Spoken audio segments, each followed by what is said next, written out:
కథా స్రవంతి వి వెంకట్రావు గారి సిరిమాను కథలు కథా సంపుటం నుండి గిరిరాజు కథ వినిపిస్తున్నవారు పప్పు భోగారావు. శ్రీ వెంకట్రావు గారు వృత్తిరీత్యా టైలరు, ప్రవృత్తిరీత్యా రచయిత, వెరసి టైలర్ రచయిత. వీరు రాసిన కథలు సంపుటాలుగా ప్రచురించబడ్డాయి. దొరకని నాణ్యం కథలు, వ్యాసాలు, మారిపోయేరా కాలం నవల, రూపాయి కథ పిల్లల కథలు, కుట్టు కథలు, సిరిమాను కథలు. ఇక ఈ కుట్టు కథలు సంపుటం గురించి రచయిత మాటల్లోనే. ఏ వృత్తి చేసేవారికైనా సింహభాగం వృత్తే ఉంటుంది. ఎందుకంటే అదే బ్రతుకు తెరువు కాబట్టి. వృత్తి నుండి జీవితాన్ని, జీవితం నుండి వృత్తిని విడదీయలేం. చాలా అరుదుగా కొంతమందికి మాత్రమే వృత్తి, ప్రవృత్తి ఒకటే అవుతుంది. ఏ వృత్తి వెనుక ఉన్నదైనా శ్రమే. అన్ని వృత్తుల వెనుక ఉన్న శ్రమలు చేసేది మనుషులే. మనుషుల సమూహమే సమాజం. మనిషి అవసరాలు తీర్చే అన్ని వృత్తులు సమానమే. ఒక వృత్తి ముఖ్యమైనదని, మరో వృత్తి అముఖ్యమైనదని అనుకోవటం పొరపాటు. ఒకసారి నేను నెల్లూరు టైలర్ల మీటింగ్కి వెళ్ళినప్పుడు ఒక టైలర్ అన్నాడు, దేశానికి టైలర్ చాలా ముఖ్యం. మనిషి శరీరాన్ని 3/4 కప్పి నాగరీకుణ్ణి చేసేది టైలరే. ఒంటి మీద బట్టలు లేకపోతే పిచ్చోడంటారు అన్నాడు. అతని అభిప్రాయం తప్పు. టైలర్ ముఖ్యమైన వాడే కావచ్చు, కానీ సమాజంలో వృత్తులు చేసేవాళ్ళంతా మేమే ముఖ్యం అనుకుంటే ఎలా? రైతు నేనే ముఖ్యం, నేను లేకపోతే తిండి ఉండదు అని, ఇల్లు కట్టేవాడు నేనే ముఖ్యం, నేను లేకపోతే తలదాచుకోవడానికి నీడ ఉండదు అని ఇలా అనుకుంటే ఎలా? సమాజం ముందుకు వెళ్ళాలంటే అన్ని వృత్తులు ముఖ్యమే, అందరూ ముఖ్యమే. అయితే కొన్ని వృత్తులకి సీజన్ ఉంటుంది. అది ఏడాది మొత్తంలో 1 నెల, నెల 15 రోజుల పాటు ఉంటుంది. మామూలు రోజుల్లో అసలు పనులే లేకపోవడం ఆ సీజన్లో చెయ్యలేనంత పనిభారం. ఈ సీజన్ అనేది ఒక్కో ప్రాంతంలో ఒక్కోలా ఉంటుంది. కొన్ని ప్రాంతాల్లో సంక్రాంతి, కొన్ని ప్రాంతాల్లో దసరా, దీపావళి, ఒరిస్సాల్లో రథయాత్ర. మా విజయనగరంలో సంక్రాంతి. ఈ సంక్రాంతికి చనిపోయిన పెద్దలకు బట్టలు పెట్టాలనే సంప్రదాయం ఉంటుంది. అందుకని కొత్త బట్టల మీద ఆసక్తి ఉన్నవాళ్లు సరే, ఆసక్తి లేని వాళ్ళు కూడా కుట్టించుకుంటారు. అందుకే ఆ నెల రోజులు రాత్రుళ్ళు పగళ్ళు చెయ్యలేనంత పని. ఇదంతా 30-40 ఏళ్ల క్రితం సంగతి. ఇప్పుడు రెడీమేడ్స్ వచ్చి మాకు పనిభారం తగ్గి నిద్రను ప్రసాదించింది. మా వృత్తినే కథా వస్తువుగా తీసుకుని గతంలో నేను మారిపోయేరా కాలము అనే నవల రాశాను. నా 50 ఏళ్ల వృత్తి జీవిత ప్రయాణంలో ఎన్నో అనుభవాలు, ఎన్నో జ్ఞాపకాలు, ఎన్నో మార్పులు, అనేక రకాల వ్యక్తులు తారసపడ్డారు. అది మా వృత్తి అనే కాదు, ఏ వృత్తి చేసేవారిని కదిపినా అనేక కథలు బయటపడతాయి. వాటికి ప్రారంభమే గాని ముగింపుండదు. వేదన, అనుభవాలు అలాంటివి. అనుభవాల లోతుల్ని అక్షరాలు కొలవలేవు. ఎన్ని చెప్పినా ఇంకా మిగిలినవి ఉంటూనే ఉంటాయి. మెదడు లోపల నిక్షిప్తమైపోయి బయటకు రాకుండా ఉండిపోయినవి ఉంటాయి. కథగా చెప్పటానికి అంత ఆసక్తి లేనివి ఉంటాయి. మరి అన్నీ కలగలిసిన ఉగాది పచ్చడి కదా జీవితం అంటే. అలాగే ఈ కుట్టు కథలు కూడా అన్ని రకాల అనుభవాలు రంగరించి రాసిన కథలు. ఇక పదండి మరి కథలోకి.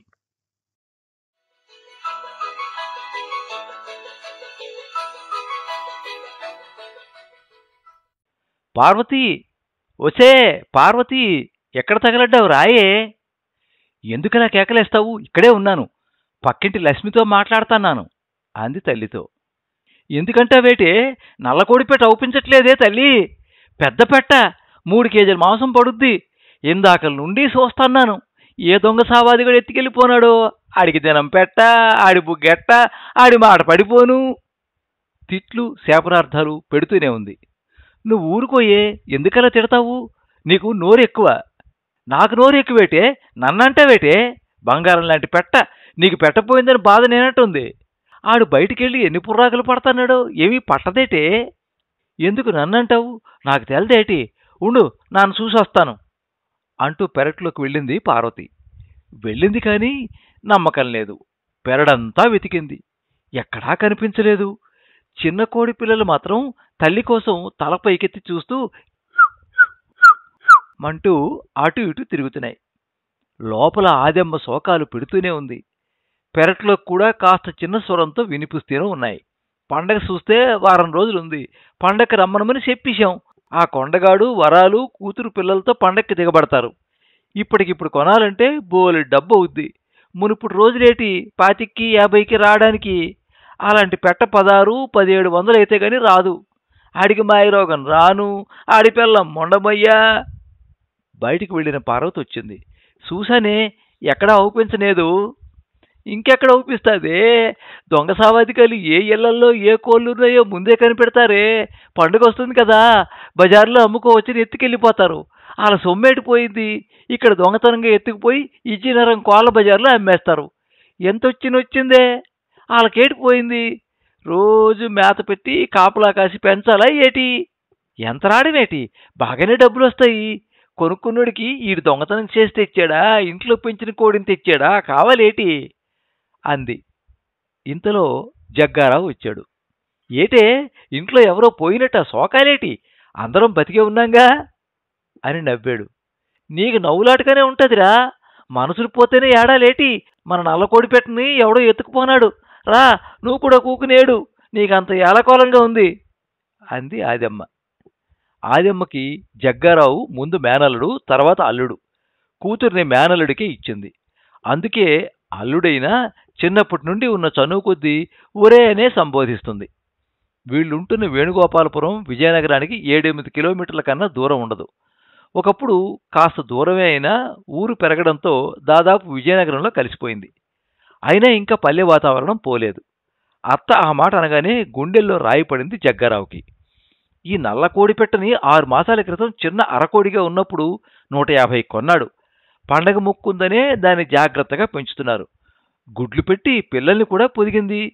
పిడికెడ సైజున్న పిల్లలు ఇంట్లో కూడా వచ్చి అటు ఇటు తిరుగుతుంటాయి. ఎంత ముచ్చటగా ముద్దుగా ఉన్నా ఎదిగిన తర్వాత కోసుకు తినడం ఆనవాయితీయే. పండగ ఇంకా పట్టుమని వారం కూడా లేదు. అలాంటిది ఇప్పుడు ఎవడో ఎత్తికెళ్ళిపోయాడంటే ఏటి దారి? ఇప్పుడు కొనాలంటే 2000 పట్టుకుంటే గాని రాదు. కనీసం 1600 అవుద్ది. కానీ అసలు సంగతి డబ్బులేయి. జగ్గారావు కూడా పెరట్లోకి వెళ్ళి చూశాడు. పిల్లలు మాత్రం అని తిరుగుతున్నాయే తప్ప తల్లి కనిపించలేదు. బయటికి వచ్చి వీధిలోకి చూశాడు. కాసేపటికి లోనికొచ్చాడు. లోపల ఆదెమ్మ శోకాలు మానలేదు. ఆడింకెక్కడుంటాడ్రా? నీకోసం కాచ కూర్చుంటాడా? ఎప్పుడో వెళ్ళిపోయింటాడు.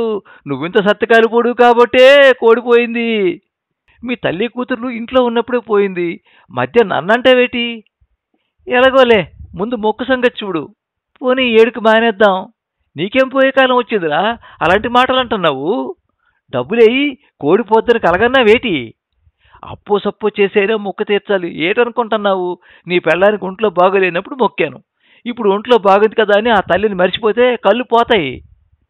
నన్ను అడగకుండా నిన్నెవడు మొక్కమన్నాడు? అయినా నువ్వు మొక్కులు మొక్కి నన్ను తీర్చమంటావేటి? నీకేం పోయే కాలం వచ్చిందిరా? నీ నోటంటే అలాంటి మాటలు వస్తున్నాయి. లెంపలేసుకో. అయినా నీ పెళ్ళాం కోసం మొక్కేనా, నా కోసం మొక్కుకున్నానా? నా పెళ్ళామే గాని నీ కూతురు కాదేటి? అయినా ఊరికినే అన్నానులే బాప్ప, నాకా మాత్రం తెల్దా? డబ్బులకి ఇబ్బందిగా ఉంది. మొక్కని మాటే గాని కోడికూర పీకల వరకు తినవేటి? అవును, నానొక్కడే తింటాను. మీ తల్లి కూతురు చూస్తారు. సర్లే చూద్దాం చూద్దాం అన్నాడు గాని ఏం చూడాలో ఎలా చూడాలో తెలియడం లేదు. డబ్బులకు చాలా ఇబ్బందిగా ఉంది. జగ్గారావు ఇల్లు కట్టే కూలి పనులకు వెళ్తాడు. వాళ్ళకి మేస్త్రి ఉన్నాడు. చాలా కాలంగా కూలి పనులకు వెళుతున్నా చిన్నపాటి లెక్కలు కూడా తెలిగిపోవడం, చేసే పనులు ఏకాగ్రత లేకపోవడం వలన ఈనాటికి కూలీగానే ఉండిపోయాడు. మేస్త్రి పిలిచిన రోజు కూలి ఉన్నట్టు, లేకపోతే లేనట్టు. వచ్చిన కూలి కూడా పూర్తిగా రాదు. పని అప్పచెప్పినందుకు మేస్త్రి కొంత తీసుకుంటాడు. కాదంటే ఆ మాత్రం పని కూడా దొరకదు. జగ్గారావు అమ్మ నాన్న భీముని దగ్గర చిన్న పల్లెటూరులో ఉంటారు. జగ్గారావు నాన్న ఆదెమ్మకు తమ్ముడే. ఈ పనుల కోసమే పెళ్ళైన దగ్గర నుంచి జగ్గారావు అత్తవారింట్లోనే ఉంటున్నాడు. మొగుడు చాలా కాలం క్రితమే పోవడంతో ఆదెమ్మకు కూడా ముందు వెనక ఎవరూ లేరు. రోడ్డు మీదకి వస్తే ఊర్లోకి వెళ్ళడానికి ఆటోకు 10 రూపాయలు, రాను పోను 20 అవుద్ది. రోజు 20 రూపాయలు అవుతున్నాయని సైకిల్ కొన్నాడు. కొనడం కాదు, ఆదెమ్మే ఆ సైకిల్ని పెళ్ళప్పుడు కట్నం కానుకల్లో భాగంగా ఇచ్చింది. ఒకరోజు పనిలో ఉండగా ఎవడో ఎత్తుకెళ్ళిపోయాడు. అప్పటి నుండి మరి సైకిల్ కొనలేదు. ఏ అని ఎవరైనా అంటే సైకిల్ మాకు అచ్చి రాలేదు అంటాడు. అచ్చి రాకపోవడం ఏమిట్రా, నువ్వు జాగ్రత్తగా తాళం వేసి ఒక మూల పెట్టుకోవాలి, అంతేగాని దొంగోడు ఎత్తుకెళ్ళిపోవడానికి వీలుగా రోడ్డు మీదే ఉంచావు కావాలా అన్నాడు ఒకసారి మేస్త్రి. దొంగోడికి ఇబ్బంది ఎందుకని రోడ్డు మీద ఉంచినట్టు నడిజాగడు అన్నాడు మరో కూలి. నేదు మా కుటుంబానికి సైకిల్ ఎచ్చిరాదు, మా నాన్నది అలాగే పోయిందట. పోరా నీతో మాట్లాడి, నువ్వన్నీ అలాగే అంటావు అని పనిలో పడి మాట్లాడలేదు జగ్గారావు. ఇక ప్రస్తుతానికి వస్తే పండక్కి కోడి ఎలా? చాలా పెద్ద ప్రశ్న ముందుంది. అలాంటి కోడి కొనాలంటే కనీసం 2000 అయినా అవుద్ది. డబ్బులు లేవు. అప్పంటే చాలా భయం జగ్గారావుకి. అయినా తప్పదు. అన్నిటికీ ఆ ఫైనాన్స్ వాడే ఉన్నాడు, ఆడ్నే బతిమిలాడాలి. ఆ విషయమే భార్యతో చెప్పాడు. అడుగుతానులే అంది. 3000 తీసుకున్నా రోజుకి 30 రూపాయలు కట్టాలి. అంతలోనే ఒక ఆలోచన వచ్చింది. బాయిలర్ కోడితో ముక్కు తీర్చేసుకుంటే అత్తేటంటదో అడగాలి. ఇంట్లో అంతా ఆదమ్మదే పెత్తనం. పార్వతిది ఏమీ లేదు. ఆ ఇంట్లో అమ్మవారి మొక్కు కన్నా ఆదమ్మ మాటకే పవర్ ఎక్కువ. నెమ్మదిగా విషయం చెప్పాడు అత్తతో. నీకేం పోయే కాలం వచ్చిందిరా, బాయిలర్ కోడితో ముక్కు తీరుస్తావా? ఏ దానిది మాత్రం పేనం కాదేటి, నాటుకోడిదే పేనమా? అవునో కాదో మనకేం తెలుసు, బాయిలర్ కోడితో ఎవరన్నా ముక్కు తీర్చుకుంటారేటి? ఊర్లో ఇంతమంది మొక్కుతున్నారు కదా, చూడు ఒక్కరైనా బాయిలర్తో ముక్కు తీరుస్తారేమో. ఎవరు తీర్చకపోతే మనం తీర్చకూడదా? తప్పు, అలా అనకూడదు అంది మధ్యలో పార్వతి కలుగు చేసుకుని. పోనీ ఊర్లో ఎవరైనా బాయిలర్ కొడితే మొక్కు తీర్చారేమో కనుక్కుంటాను. ఒరే జగ్గా, నేను నీతో వాదించలేను కానీ మొక్కు తీరిస్తే తీర్సు, లేకపోతే లేదు. అంతగా డబ్బు లేకపోతే మళ్ళీ 7 మొక్కు తీర్చుకుందాంలే, అంతేకాని బాయిలర్ కోడి మాత్రం వద్దు. ఒకదానికి ఒకటి అవుద్ది. ఆ తల్లితో ఏలాకోలం పనికిరాదు. మనం అప్పులైపోవడం మాత్రం ఆ తల్లికి ఇష్టమేటి? ఊరుకో, ఎందుకు వచ్చింది? అవన్నీ అయ్యే పనులు కావు కానీ ఎలాగోలా డబ్బులకు చూద్దాంలే. ఊరికినే వాదించుకుంటూ ఏడొస్తుంది. ఆ మాట ఏదో నీ మొగుడికి చెప్పు. జగ్గారావు ఏదో అత్తతో వాదించాడు కానీ మనసంతా నాటుకోడి మీదే ఉంది. అమ్మని నాన్నని పిలిచి పండగ పూట బాయిలర్ మాంసం ఏటి, పొయ్యి మీద నాటుకోడి కూర ఉడుకుతుంటే ఆ వాసనే వేరు. తలుచుకుంటేనే నోట్లో నీళ్లు ఊరుతున్నాయి. బాగానే ఉంది కానీ డబ్బులేయి. ఆలోచనలకు అంతరాయంగా ఇంట్లో కోడి పిల్లలు తల్లి కోసం అటు ఇటు తిరుగుతున్నాయి.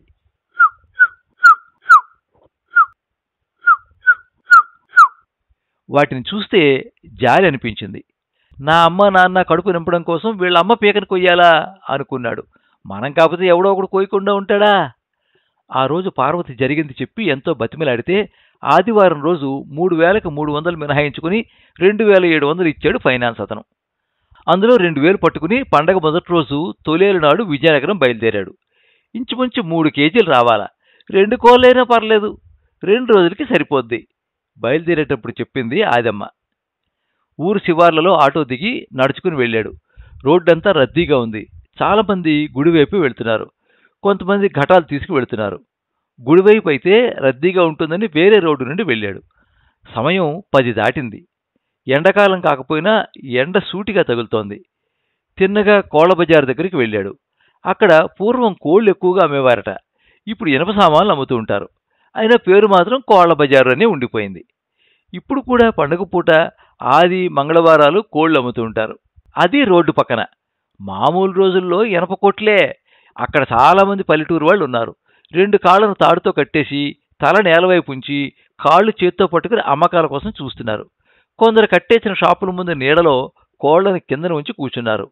మరికొందరు బేరాలాడుతున్నారు. కాళ్ళు పైకెత్తి పొట్ట భాగం తడిమి కండ ఎంతవరకుందో పరీక్ష చేస్తున్నారు.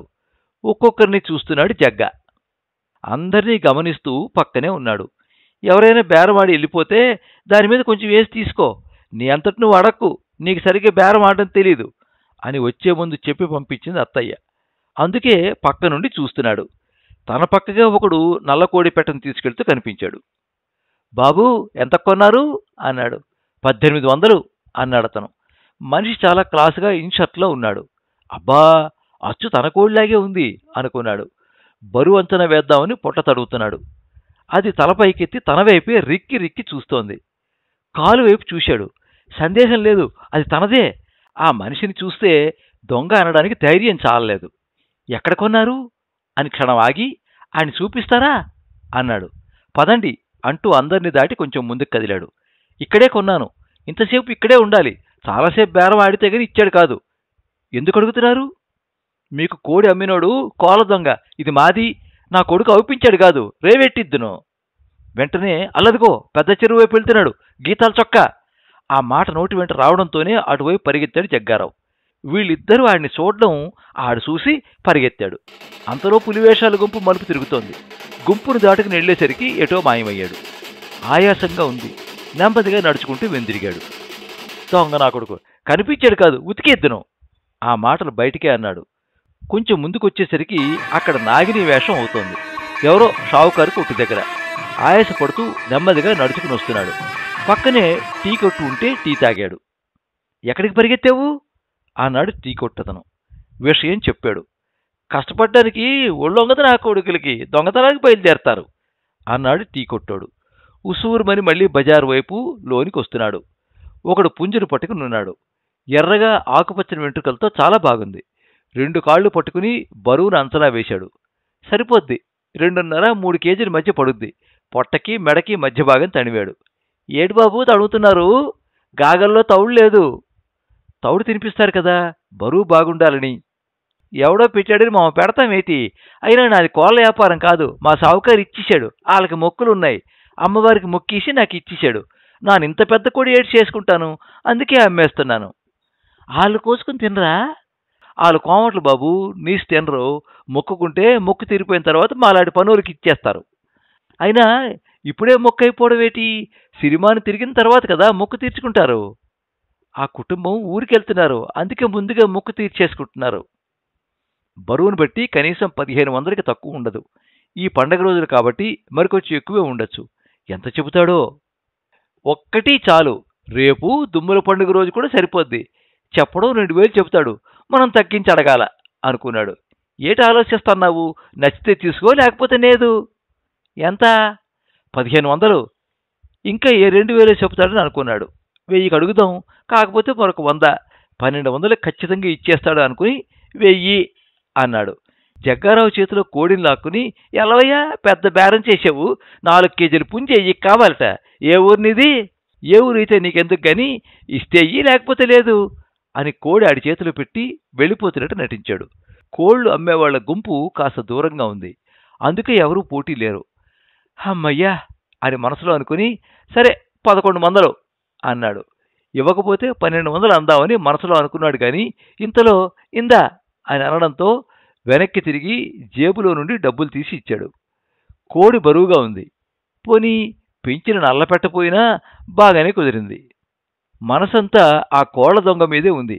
కనిపిస్తే బాగుండును, నా కొడుకుని చితక్కొట్టిద్దును. కొంచెం దూరం వెళితే గాని ఆటోలు దొరకవు. అక్కడి నుండి బయటపడి రోడ్డు మీదకి వచ్చాడు.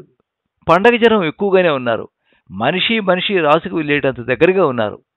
న్యూ పూర్ణ దగ్గరికి వెడితే ఆటోలు దొరుకుతాయి అనుకొని అడుగులేస్తున్నాడు. ఎంత గురు కొన్నావు? 1100.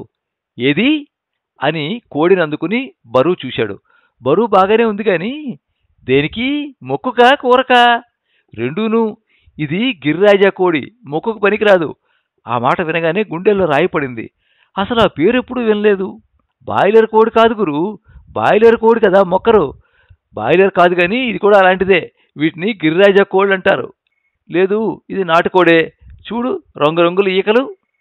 చూడ్డానికి అలాగే ఉంటుంది కానీ ఇది నాటుకోడి కాదు. ఎక్కడ కొన్నావు? కోళ్ళ బజార్లో, కొంచెం లోపలి. అది సంగతి. నిన్నెవడో మోసం చేశాడు. చూడు ఆడెక్కడున్నాడో. అతను అలా అనడంతోనే వెంటనే పరిగెత్తాడు అటువైపు. చేతిలో కోడి బరువుతో పరిగెత్తాడు గాని ఆడు ఎప్పుడో జారుకుంటున్నాడు. పరిగెత్తడం వలన ఆయాసపడుతున్నాడు. చేతిలో కోడి కూడా ఆయాసపడుతోంది. ఎండ జుమ్మని మొహానికి తగులుతోంది. కాస్త నీడగా ఉందని పక్కనే ఉన్న షాపరుగు మీద కూర్చున్నాడు. చెమటకి పెద్ద చెరువు మీద నుండి వస్తున్న చల్లటి గాలి ఒంటికి తగిలి కాస్త హాయిగా అనిపించింది. నా మాటకే ఈ ఎండకి చేతిలో ఉన్న కోడి కునికేసిందంటే అదొక తంట. పండగ పూట మొక్కు లేదు, కూర లేదు, అత్తతోని పెళ్ళాంతోని తిట్లు. పైగా నువ్వు అమాయకుడివి, సత్యకాలపోడివి అంటారు. అది మరీ బాధ. ఏం చెయ్యాలి? భూతం లాంటి పెద్ద ప్రశ్న ముందు కనిపించింది.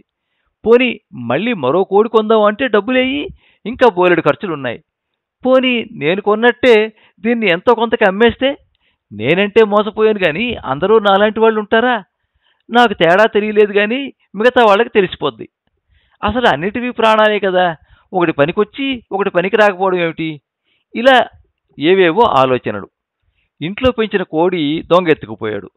ఈ కోడి మొక్కుకు పనికిరాదట. ఒకటి దొంగతనం, ఒకటి మోసం. నెమ్మదిగా నడుచుకుంటూ రోడ్డు మీదకి వచ్చాడు. 2 కోళ్ళు ఒకలాగే ఉన్నాయి కదా, అసలు తేడా ఏటి? ఇందాకలా కనిపించిన మనిషి కనిపించాడు. గురు, రెండిటికి ఏటి తేడా? మూతులు చూశావా? కొట్టేసి ఉంటాయి. అన్నిటినీ ఫారాల్లో పెంచుతారు కదా, అన్నీ ఒక దగ్గర ఉంటాయి కదా, మూతులు కొట్టకపోతే ఒకదాన్ని ఒకటి పొడుచుకుంటాయి. అలాగా, ముందు నాకు ఈ సంగతి తెలిస్తే కొనకపోదును మనసులో అనుకొని చేసేదేమీ లేక వెనుదిరిగాడు. త్రోవంతా ఒకటే ఆలోచన. మోసపోయాననే బాధ ఒక పక్క, ఇంట్లో ఏం చెప్పాలి అనే బాధ మరో పక్క. రేపైనా వచ్చాను కాదు, వెళ్ళిన వెంటనే కోసేస్తే ఏ గొడవ ఉండదు. కూర వండేసి కడుపులోకి వెళ్ళిపోయిన తర్వాత ఇంక చేసేదేటి? అంతలోనే మరో ఆలోచన వచ్చింది. నేను చెబితేనే కదా తెలిసేది, నోరు మూసుకుని ఊరుకుంటే అదే పోయింది. అలా కోళ్ళ దొంగ గురించి చెప్పి ఊరుకుందాం మనసులో అనుకుని ఇంటికి తీసుకెళ్లి చూపించాడు. కోడి బాగుందిరా జగ్గా, ఎంత అంది. 1100 అన్నాడు. పోనీ మరేటి శాతం, యాదవ సచ్చినోడికి అరగదులే అనుకుంటూ తీసుకెళ్లి ఇంటి వెనక పెరట్లో కట్టేసింది అత్త. పోన్లే అమ్మా, మనకెందుకు అంది పార్వతి. పార్వతికి తెలుసు ఇది గిరిరాజా కోడని. గతంలో ఒకసారి విని ఉంది. అరక్కపోవడానికి ఆడు తింటాడేటి, ఆడమ్మేసుకున్నాడు, కొన్నోడు ఏటి చేస్తాడు అని జరిగింది చెప్పాడు. నాకు దొరికాడు కాదు, సావదిగాడు, పీక పిసికెత్తును అని తిట్టుకుంటూ కోడిని తీసుకెళ్లి పెరట్లో తాడుకు కట్టింది. కట్టి ఉన్న కోడిని చూసి పక్కింటి రాజు అడిగాడు ఎంతని. చెప్పింది. ఇది గిరిరాజా కోడొదినా అన్నాడు. అంతే, గుండె గుబేలు మంది ఆదమ్మకి. అక్కడికక్కడే కూలబడిపోయి ఆలోచనలో పడింది. పార్వతి వంటలో ఉంది. వెంటనే లోనికి వెళ్ళి చెబుదామని అనుకుంది. ఇంకా కాసేపట్లో తమ్ముడు మరదలు పండక్కి దిగబడిపోతారు. ఈ సత్తిగాలిపోడు ఈ పనికిరాని కోడి పట్టుకొచ్చాడు. ఇంట్లో చెబితే మాత్రం ఏం చేస్తారు? మళ్ళీ బజారుకెళ్ళి తెస్తాడా? ఎంత తిరుగుతాడు? ఎన్ని డబ్బులను పెడతాడు? మరి మొక్కు సంగతి? అన్నింటికీ ఆ తల్లే ఉంది. మనం ఏమీ ఎవరిని మోసం చేయలేదు కదా, మన అమాయకత్వం కొద్దీ అలా జరిగింది. మనమేం మోసపోయాం? మొక్కు తీర్చలేదని అమాయకులు ఎందుకు శిక్షిస్తారు తల్లి? అలా శిక్షిస్తే ఆవిడ అసలు తల్లే కాదు అని అనుకొని మళ్ళీ అంతలో చచ్చ ఇదేటి ఇలాగనుకుంటున్నాను. అంతలోనే బతికి బాగుంటే మళ్ళీ ఏడు చూసుకోవచ్చు అనుకుంది. మొగుడు పెళ్ళాలకి ఇద్దరికీ తెలియదు అమాయకులు అనుకుంది ఆదమ్మ. తల్లి కూతుర్లకి తెలీదు, నేను తెచ్చింది నాటుకోడేనే అనుకుంటున్నారు అమాయకులు అనుకున్నాడు జగ్గ. అత్తకి అల్లుడికి తెలీదు అమాయకులు అనుకుంది పార్వతి.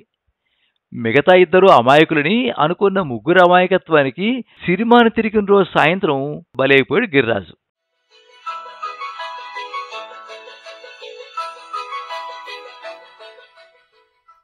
మీరింతవరకు గిరిరాజు కథ విన్నారు. రచన శ్రీ వి వెంకట్రావు. వినిపించిన వారు పప్పు భోగారావు. ఈ కథ మీద మీ అమూల్యమైన అభిప్రాయాన్ని కింద కామెంట్ బాక్స్లో రాయండి. ఈ వీడియోని లైక్ చేయండి, మీ మిత్రులందరికీ షేర్ చేయండి. ఇలాంటి మరిన్ని మంచి కథలు వినిపించడానికి ఈ ఛానల్ని సబ్స్క్రైబ్ చేసుకోండి. పక్కనే ఉండే బెల్ ఐకాన్ని క్లిక్ చేస్తే ఇలా అప్లోడ్ చేసే వీడియోల వివరాలన్నీ కూడా మీకు ఎప్పటికప్పుడు నోటిఫికేషన్ ద్వారా తెలుస్తాయి. ఎప్పుడు మీ అభిమానాన్ని కోరుకునే పప్పు భోగారావు. సర్వే జనాః సుఖినో భవంతు. కథా స్రవంతి